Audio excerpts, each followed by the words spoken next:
എൻ്റെ പൊന്നു മക്കളെ, നമ്മുടെ ചാനലിലോട്ട് സ്വാഗതം.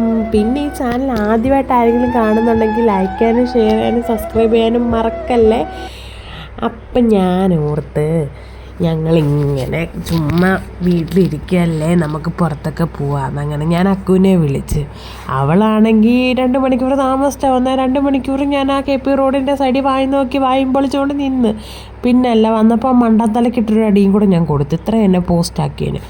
നേരെ ഞങ്ങൾ ബസ്സിലൊക്കെ കയറി ഇങ്ങനെ നമ്മൾ അടൂർ സ്റ്റുഡിയോയിൽ പോകാമെന്ന് വിചാരിച്ച് അവിടെ ചെന്ന് കുറച്ച് ഡ്രസ്സൊക്കെ നോക്കാം, അങ്ങനെ ഇഷ്ടപ്പെട്ട് എടുക്കാം. പിന്നെ വീട്ടിൽ ഇരുന്നുള്ള പരമ ബോറടി കാരണം ഞങ്ങൾ പണ്ട് മാവേലിക്കര പഠിക്കുന്ന ടൈമിലാണ് ഞങ്ങൾ ഫസ്റ്റ് മീറ്റ് ചെയ്യുന്നത്. അവിടുന്ന് പിന്നെ ഞങ്ങൾ ഒന്നിച്ച് ഹോട്ടൽ മാനേജ്മെൻറ്റ് പഠിച്ച് ഞങ്ങൾ പിന്നെ ഒന്നിച്ച് വർക്ക് ചെയ്ത് അത്ര വർഷം, ഇപ്പോൾ ഏകദേശം 6-7-8 വർഷത്തോളം ഞങ്ങൾ ബെസ്റ്റ് ഫ്രണ്ട്സായിട്ടിരിക്കുകയാണ്.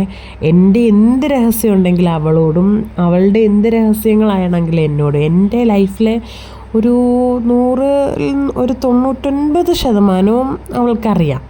ചിലപ്പോൾ 1% നമ്മൾ മാത്രമായിട്ട് ഒതുങ്ങുന്ന സ്വകാര്യത എന്തെങ്കിലും ഉണ്ടെങ്കിലേ ഉള്ളൂ. അവളുടെ അത് 100 എനിക്കറിയാം. അവൾ പിന്നെ എല്ലാം എന്നോടങ്ങ് തുറന്നു പറയും. എന്നോട് പറയുമ്പോഴാണ് അവൾക്കൊരു മനസ്സമാധാനം. എനിക്കെന്ത് വിഷമം വന്നാലും ഞാൻ ആദ്യം അവളെ വിളിച്ചാണ് നമുക്ക് പേഴ്സണലായിട്ടുള്ള എല്ലാ കാര്യങ്ങളും ഞങ്ങൾ ചർച്ച ചെയ്യുന്നത്. അത് രസമാണ് അല്ലേ, നമ്മൾ ഈ കൂട്ടുകാരുമായിട്ടൊക്കെ ചർച്ച ചെയ്യുന്നത്. അതൊക്കെ അടിപൊളിയാണ്. പിന്നെ അതൊക്കെ കഴിഞ്ഞ് ഞങ്ങൾ ഇവിടെ എത്തിയപ്പോൾ എന്താണെന്നറിയത്തില്ല, ഭയങ്കര വിശപ്പായിരുന്നു. അതുകൊണ്ട് എനിക്ക് വലിയതായിട്ട് നോക്കാൻ പറ്റത്തില്ല. പണ്ടത്തെ പോലല്ല, ഞാൻ ഭയങ്കരമായിട്ട് വണ്ണം വെച്ചു. ഇനി നമുക്ക് ഡയറ്റൊക്കെ എടുത്ത് ഡയറ്റ് പ്ലാനൊക്കെ തയ്യാറാക്കി ഇനി അതൊക്കെ ആയിട്ട് വേണം ഇനി ഞാൻ വരുന്നത്. ഈ കോഡ് സെറ്റൊക്കെ ഇട്ട് നോക്കിയപ്പോൾ എനിക്ക് ഇഷ്ടപ്പെട്ട് എടുത്താലോ എന്ന് ആലോചിച്ച്. പിന്നെ ഞാൻ ആലോചിച്ച് വേണോ വേണ്ട.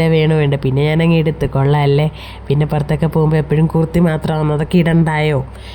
പിന്നെ അവിടെ നിന്ന് അക്കുവിനോട് പറഞ്ഞു, ലിഫ്റ്റിൽ കയറിയാലും വെറുതെ വിടത്തില്ല അവളെ, നില്ലടി വെറുതെ വിടത്തില്ല, ലൈഫ് ലോങ് ഞാൻ നിന്നെ പിന്തുടരും. ലൈഫ് ലോങ് ഒക്കെ നമ്മുടെ കൂടെ നിൽക്കുന്നവർ വളരെ ചുരുക്കം ചില ആൾക്കാരായിരിക്കും. ചിലർ പറയും ഞാൻ നിൻ്റെ ലൈഫ് ലോങ് കാണും, ഞാനായിരിക്കും നിൻ്റെ മുമ്പോട്ടുള്ള ജീവിതം, അങ്ങനെയൊക്കെ പറയുന്നവരായിരിക്കും ആദ്യം നമ്മൾ ഇട്ടേച്ച് പോകുന്നത്. നമ്മൾ പ്രതീക്ഷിക്കാത്തവരായിരിക്കും നമ്മുടെ ലൈഫിൽ നിൽക്കുന്നത്. പിന്നെ എന്നോട് പലരും ഇങ്ങനെ കമൻറ്റിൽ ചോദിച്ചു, ഫാമിലി വ്ളോഗ് ചെയ്യുന്നില്ലേ എന്ന്.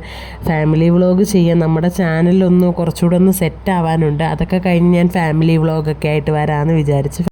പിന്നെ വലിയതായിട്ട് പരിചയപ്പെടുത്താൻ ആരും ഇല്ല ഇവിടെ. ഞാൻ ഈ കാണിക്കുന്ന ആൾക്കാർ തന്നെയുള്ളൂ എൻ്റെ ഫാമിലി എന്ന് പറയാൻ വേണ്ടി. പിന്നെ പറഞ്ഞതുകൊണ്ട് ഞാൻ ഓർത്ത് നമ്മുടെ ചാനൽ സെറ്റപ്പ് ആകുമ്പോഴത്തേക്ക് ഞാൻ ഫാമിലി എല്ലാവരെയും കാണിച്ച് തരാമെന്നൊക്കെ കേട്ടോ.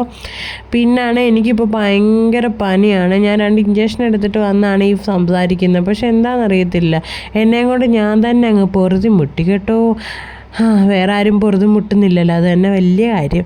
പിന്നെ അവിടെ നിന്ന് നേരെ നമുക്ക് വിശപ്പിൻ്റെ വിളി വന്നു കഴിഞ്ഞാൽ നമുക്ക് എന്ത് കഴിക്കണം, ഫുഡ് കഴിക്കാൻ വേണ്ടി ഞങ്ങൾ നല്ല നൈസ് വന്നു. അവിടെ നിന്ന് ഓറഞ്ച് ജ്യൂസ് ഓർഡർ ചെയ്തത്. പക്ഷെ വലിയ രസമില്ലായിരുന്നേ.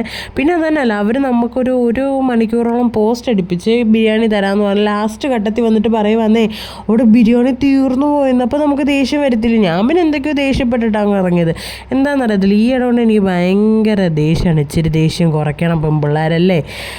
പിന്നെ അവിടെ നിന്ന് നേരെ നമ്മൾ എലൈറ്റിലോട്ട് പോകാമെന്നാണ് തീരുമാനിച്ചു വെച്ചത്. കാരണം എലൈറ്റിൽ നിന്ന് ഫുഡ് കഴിച്ചിട്ട് നമുക്ക് വീട്ടിൽ പോകാമെന്ന് ഓർത്ത് അങ്ങനെ എലൈറ്റി വന്നത് ഒരു പൈനാപ്പിൾ ജ്യൂസ് മേടിച്ചു. അതാണ് മക്കളെ ജ്യൂസ്, നമ്മുടെ ചാരുമ്മൂടെ എലൈറ്റ്. ഫുഡിൻ്റെ കാര്യത്തിൽ നോ കോംപ്രമൈസ്. അങ്ങനെ അവിടെ നിന്ന് ബിരിയാണി മേടിച്ചപ്പം നമ്മൾ ഈ സമയം കഴിഞ്ഞതുകൊണ്ട് കഴിക്കാനേ തോന്നുന്നില്ലായിരുന്നു. കാരണം 4 മണി അടുത്ത് ആയായിരുന്നു.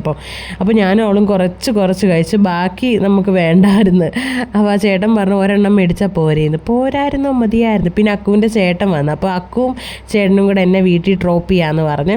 അപ്പം നമ്മുടെ വീഡിയോ ഇഷ്ടപ്പെട്ടാൽ ഷെയർ ചെയ്യാനും ലൈക്ക് ചെയ്യാനും സബ്സ്ക്രൈബ് ചെയ്യാനും മറക്കല്ലേ. ബൈ.